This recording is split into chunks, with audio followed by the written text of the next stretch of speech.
বন্ধুরা, তোমরা কেমন আছো? ভালো আছো নিশ্চয়ই। আমি খুব ভালো আছি। জানো তো বন্ধু, আমার এই ছাঁচি কুমড়ো বা এই চাল কুমড়ো গাছটা বড় অসহায় হয়ে গেছে। এর একটা সাপোর্ট নেই। সাপোর্ট না হলে কিন্তু গাছটা যে কীভাবে দাঁড়াবে আমি বুঝতে পারছি না। আমিও ঠিকমতো ভেবে পাচ্ছি না। এই জন্য চারপাশে দুটো বাঁশ একটু কেটে নিয়েছি। কেটে নিয়ে আমি গোল করে এক দড়ি দিয়ে বেঁধে দেবো। সেই জন্য সেই ব্যবস্থাই করছি এখন। তোমরা একটু ভালো করে লক্ষ্য রাখো আমি কি করছি। এই যে বাঁশের টুকরোগুলো আমি এই চাল কুমড়ো গাছের চারিদিকে ঘিরে দেবো, তারপর দড়ি বেঁধে দেবো। একা তো করতে পারছি না, আর একজন হলে খুব ভালো হয়। খালি পড়ে যাচ্ছে, তাই কোনো রকমে আমি চেষ্টা করছি কিভাবে আমি এই বাঁশ খুঁটিগুলো পুঁতবো। পুঁতে আর আমি দড়ি লাগিয়ে দেবো। এই প্রথমে অল্প দু চারটে বাঁশের টুকরো লাগিয়ে হালকা করে দড়ি বেঁধে দেবো। তারপর গাছটা যখন বড় হবে তখন আরও দু চারটে খুঁটি এই বাঁশের টুকরো আর কি লাগিয়ে দেবো, দিয়ে ভালো করে দড়ি দিয়ে বেঁধে দিতে হবে। এখন আপাতত গাছটা কোনো রকমে উঠুক, এখানে জড়িয়ে উঠুক। উঠলে পরে তারপরে আমি ওর আরও পরে ব্যবস্থা নেব। এইভাবেই করতে হবে। ছোটো জায়গা তো বেশি নেই, সেই জন্য কোথাও তুলতে পারছি না, আর মাচাও করতে পারছি না। নিজে যতটুকু করতে পারি আমি নিজের কাজ নিজেই করি। দেখি না চেষ্টা করে, এই প্রথম করলাম। এই একবার প্রথমবারে হয়তো এরকম হবে, দ্বিতীয়বার আবার একটু ভালো হবে। এরকম করতে করতে নিশ্চয়ই আমি শিখে যাব মাচা বাঁধা। তাই আমি কাউকে না বলে নিজেই আমি মাচাটা বাঁধছি। দেখো বন্ধুরা, কোনো রকমের মাচাটা বাঁধা হয়ে গেছে। বেশ ভালো লাগছে, আমার তো খুবই ভালো লাগছে। আমি গাছটা আস্তে আস্তে ধরিয়ে দিলাম।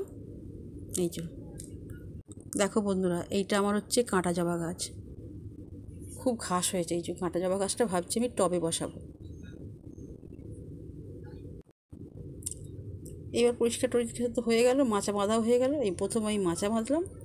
এবার ওই যে লতা গাছ হয়েছে, এটা এলাচ গাছটাকে লতা গাছগুলো পরিষ্কার করতে মাঝে মাঝেই করে দিই। বর্ষাকাল তো হু হু করে লতা পাড়ছে, তাই লতা গাছগুলো আমি এই রাবণ লতা আর একটা কী লতা গাছগুলোর নাম জানি না আমি, সব কেটে গেলে পরে পায়ে জড়ায় দেখি, হাতে পায়ে অঙ্গুরির মতো পড়ে থাকে। সেই গাছ হয়েছে, খুব শক্ত গাছ।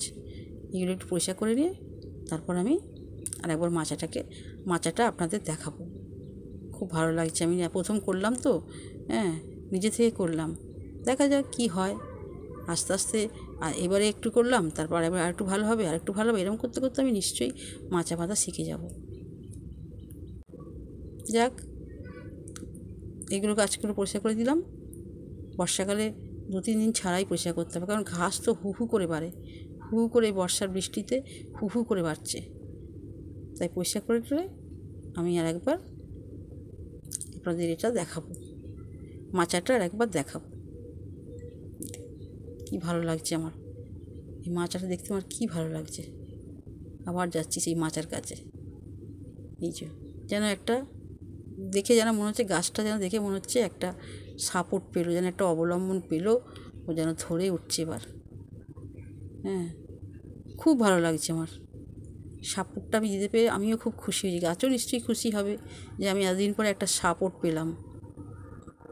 সেই জন্য আমারও ভালো লাগছে।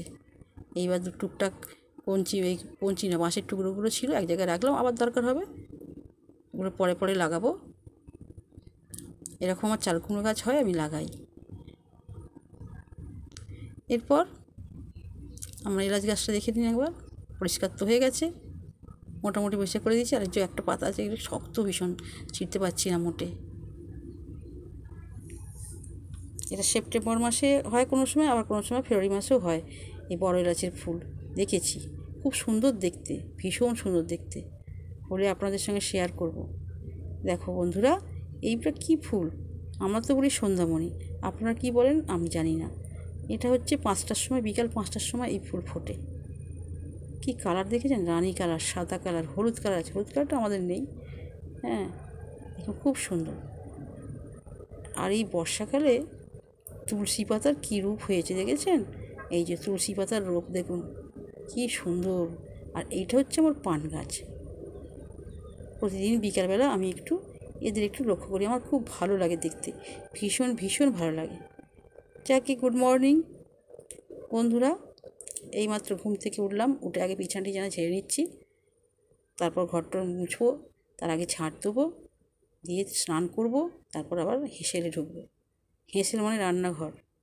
আগে ঠাকুমারা বলতেন না হেঁসেল, আমিও সেই কথা বলছি, হেঁসেল। এবার হেঁসেলে ঢুকবো। এই যে বিছানাটা ছেড়ে নিচ্ছি, ছেড়ে তারপর আমি ঘরটা ঝাঁটবো, কারণ বিছানা যদি ধুলো থাকে মেঝেতে পড়বে, তারপরে মেঝেটা ঝাঁটতে হবে। রাস্তার ধারে ঘর তো, বাইরে কারা কথা বলছে আমি জানলা দিয়ে দেখছি। এই জানলাটাই আমি বসে থাকি আর লোককে দেখি, কে কী বলছে না বলে শুনি, ভালো লাগে কথা দেখতে মানুষকে। যাই হোক, মেঝেটা আমি একটু ঝাঁটা দিয়ে দেবো, পরিষ্কার করে ঝাঁটা দিয়ে দেবো, দিয়ে মুছে ফেলবো। যাক, স্নান টান হয়ে গেছে, এবার হেসে ঢুকে পড়েছি, রান্নাও শুরু করে দিয়েছি। এই যে পটল ভাজছি এখন।